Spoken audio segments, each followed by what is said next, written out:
and when were you born, and what is your connection to the historic Overtown? My name is Reginald Charles Munning. I was born in Miami, I believe it's from Jackson Memorial Hospital, in 1956. And what was the other question?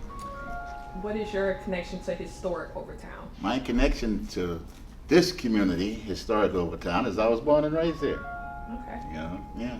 So when you were born at Jackson Memorial Hospital, your family already lived in Overtown? Yes, they did. Okay. My parents actually, my mother was born here in Overtown, but she was raised in the Bahamas, Nassau, Bahamas. And my father was born in the Bahamas, and he came here, and now he's in New York. He's in the Bronx.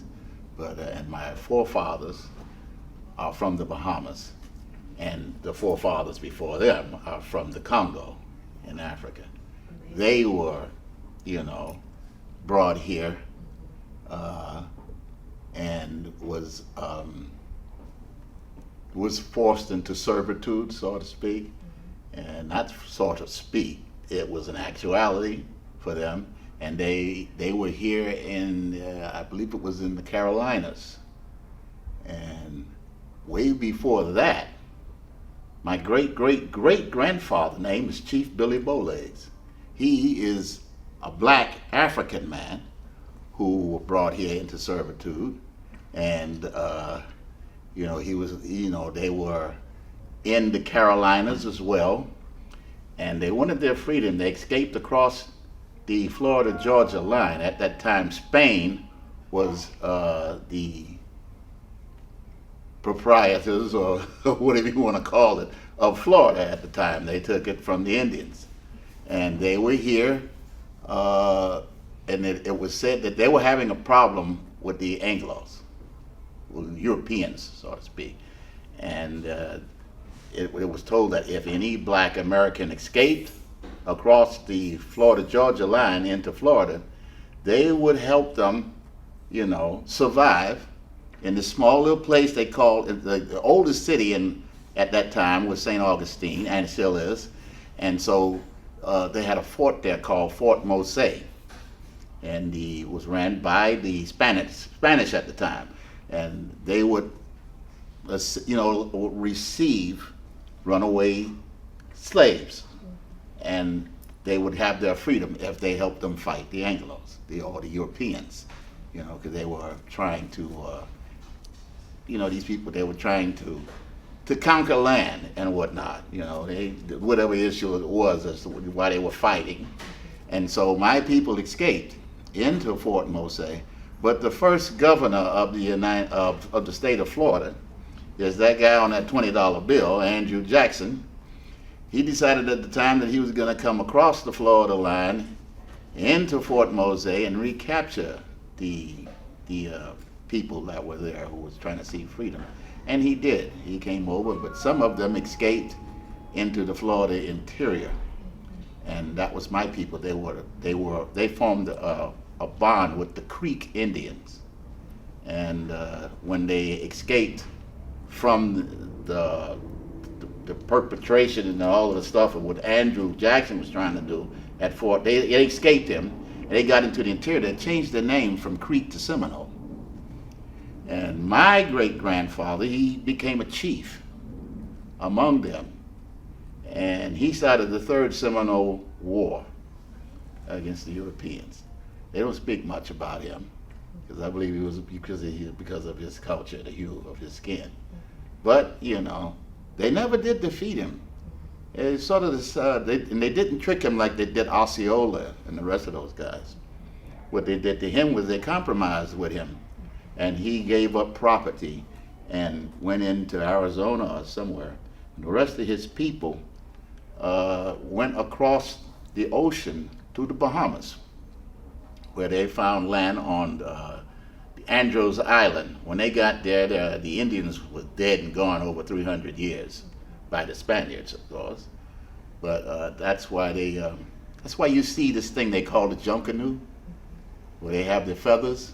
That's part of that ancestral trait of their formation with the Seminole Indian tribes and whatnot.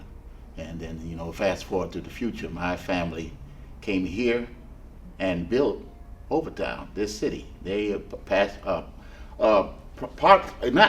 they are responsible for the city of Miami being what it is.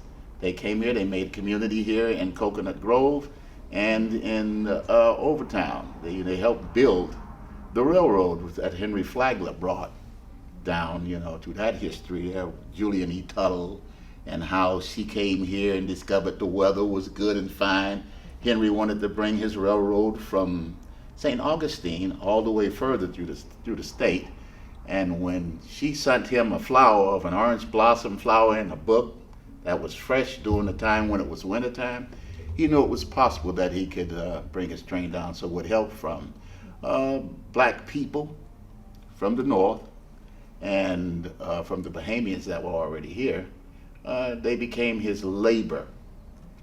They formed this little city here called Overtown in Coconut Grove. Coconut Grove is 12 years older than the city of Miami, and Overtown is 6 years older. So, we built the city practically. The city did not build us.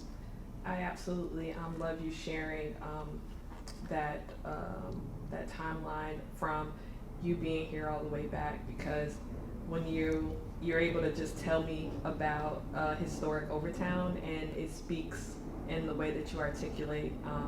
So my question next would be, what are some of your fondest memories of historic Overtown? Places, people, celebrations. I know you mentioned the Junkanoo, that's a big Coconut Grove thing. I know it blends into Overtown or Miami for us Miamians, but tell me a little bit about that. Well, it's sort of like mimic the same thing they did in Louisiana. Louisiana had a bonding of Indian and blacks as well, and they copies that same sort of history. They have certain functions and historical events circling around the Junkanoo, but in their style of doing it. I thought what they call it, there's something they do after funerals and on certain events. We call it Junkanoo, they call it something else, I forgot. But there's a pattern, there's a historical connection there between the two.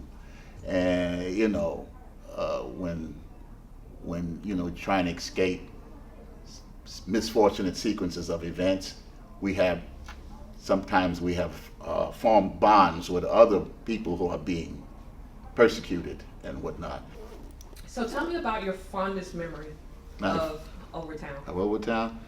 Well, there's been some ups and downs, but my fondest memory is the environment at the time. Though we was in an environment of segregation, it was interesting to me, and as a youth, I kind of understand what was going on around me because I was always inquisitive, and it was flat in your face. You couldn't, I remember not drinking from water fountains, and going into downtown. We could have gone into the downtown, when we say we're going into downtown, we're going in the white people neighborhood, because in Overtown, we had just about what we need.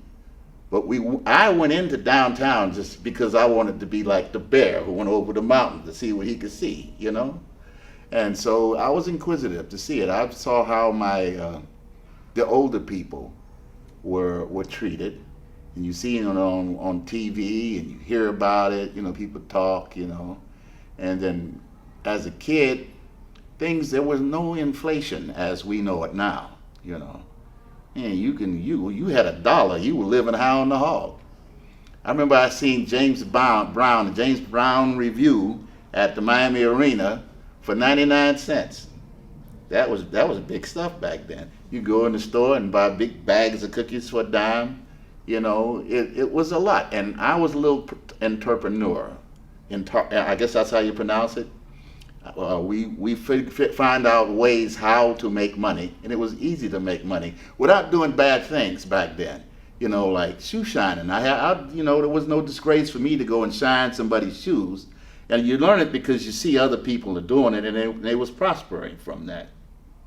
Some of those guys put their kids through college doing that, but me as a youngster, it was enough to put, food in my belly and sometimes buy things that I need, like shoes and clothing and stuff. And I would actually go buy my own stuff, downtown from the little money that I earned. Of course, I graduated to other jobs. But one of my favorite things that I remember was being the shoe shine boy. We would, because back then, 2nd Avenue along Overtown here, beginning from 11th Street on up to about, I would say 5th Street, they called that Little Broadway, the Broadway of the South. And it was lit up like Las Vegas at nighttime.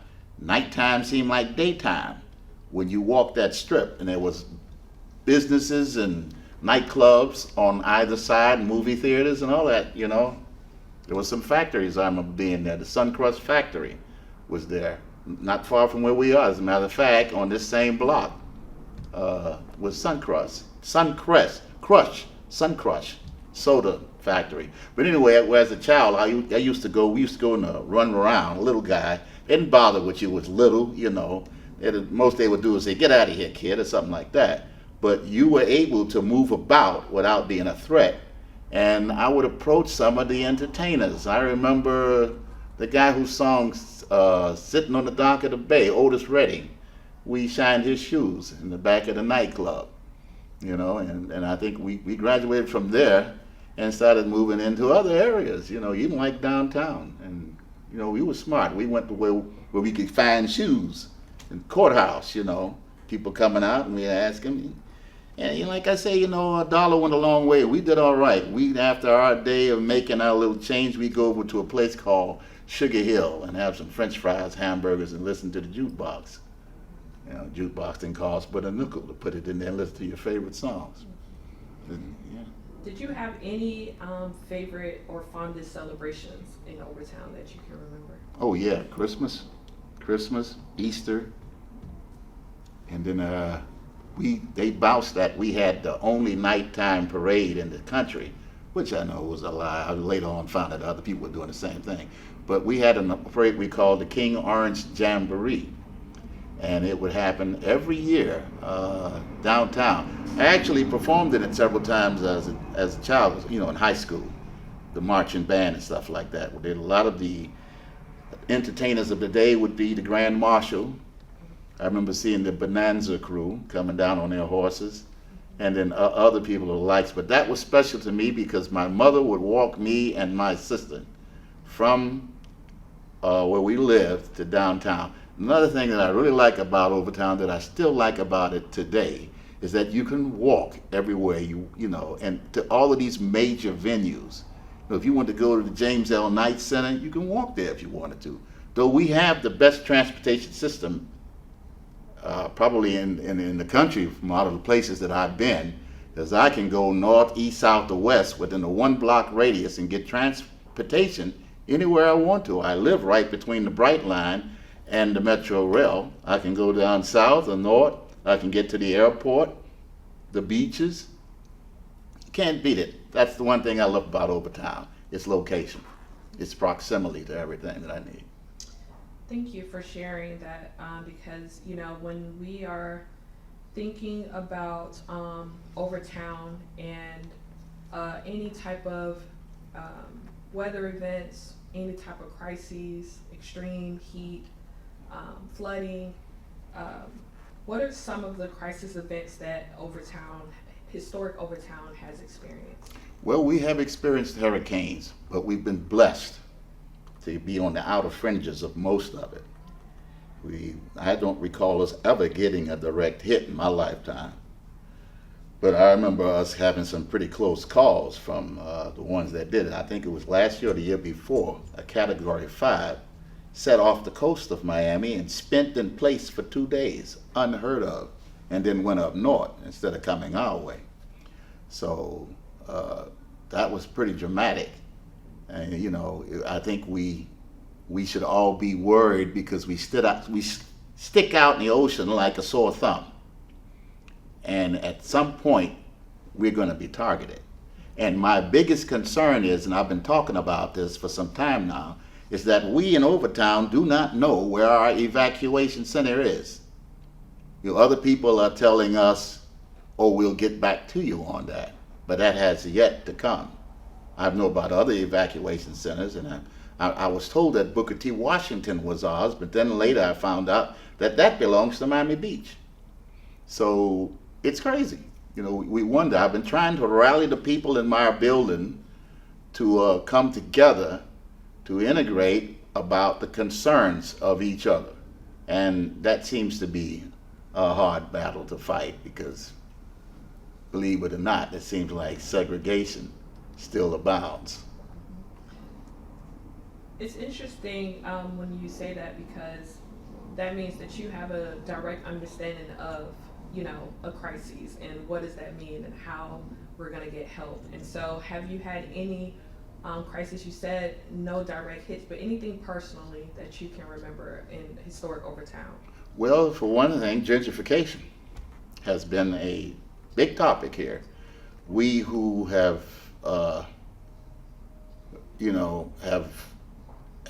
went through the crisis of not having support like we need, finally that the support is coming, people are being pushed out and being replaced by other ethnic groups. And that's a crisis to me because we're losing our identity in the community that we built. How do you think, so you said that you have, inquired, rallied, sort of galvanized to try to find the help. How do you think that historic Overtown can respond to these crises when you think of the entire neighborhood itself?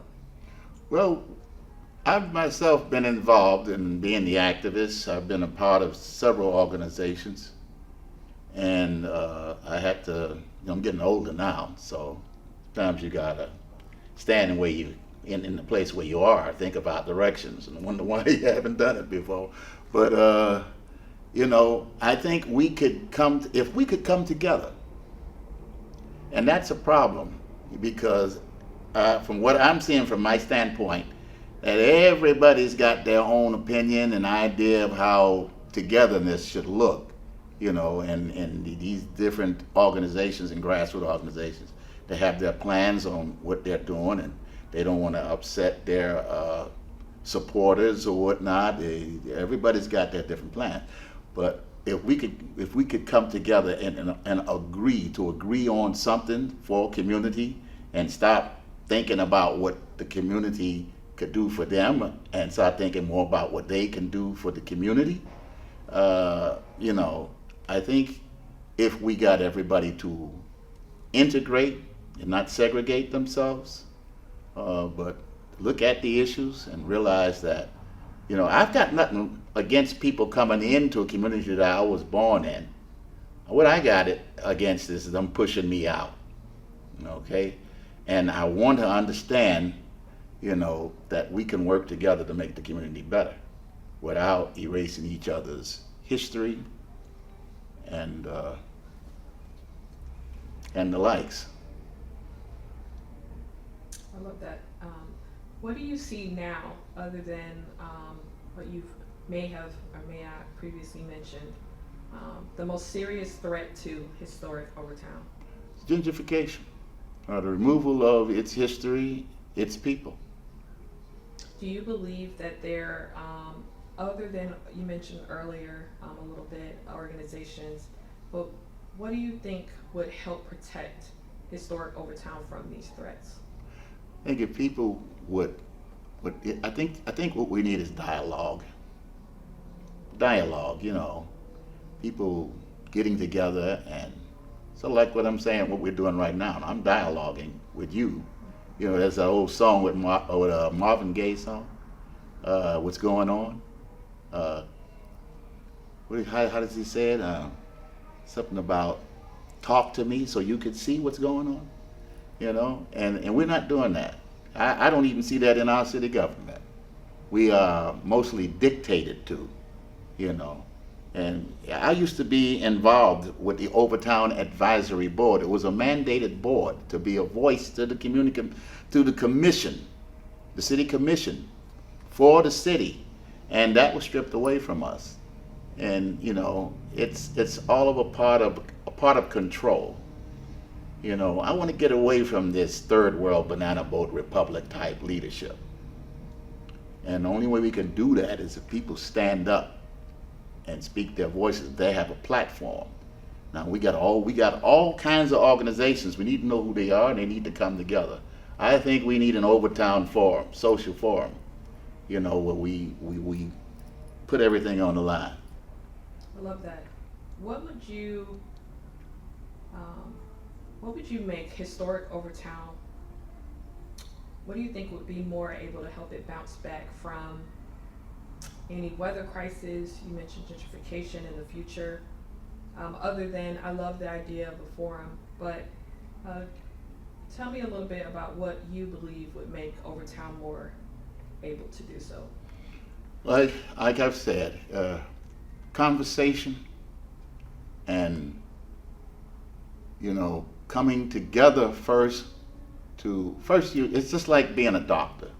You recognize the problem, you know, to treat the problem, and then to come up with a cure. You can't do that without conversation. Dialogue is a main part of bringing people together. If nobody's talking to each other, and you can't talk to nobody and being dictated to all the time, then, you know, it's neither here or there.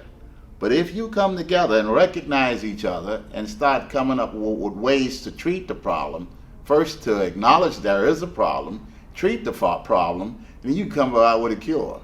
But it begins with dialogue. And I think we need is a social forum involving all of the think tanks, education, the police department, fire department, the clergy, you know, everybody needs to come together, community, young and old, you know, and it has to be a forum. It has to be a set format where people have their discussions and there's questioning and answering, you know, but it's going to take everybody. It's going to take the whole village.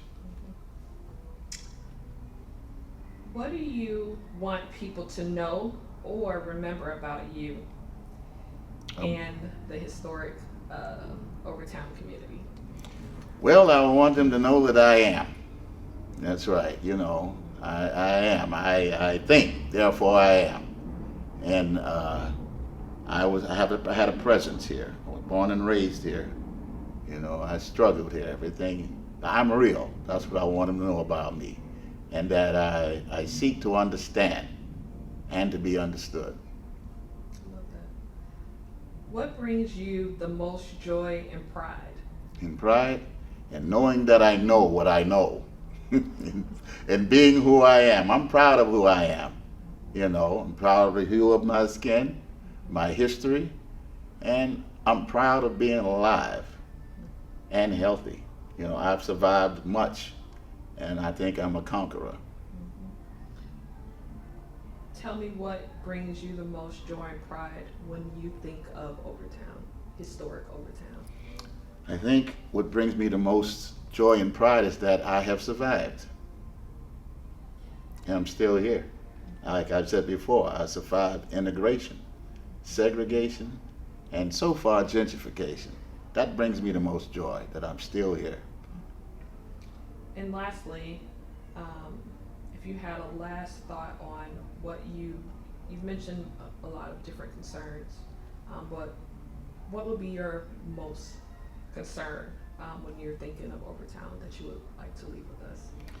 I would like to think that we can all get along. We can all get along in this community. We just recognize each other and respect each other. Promote goodwill, be responsible, and protect one another. Thank you. You're welcome.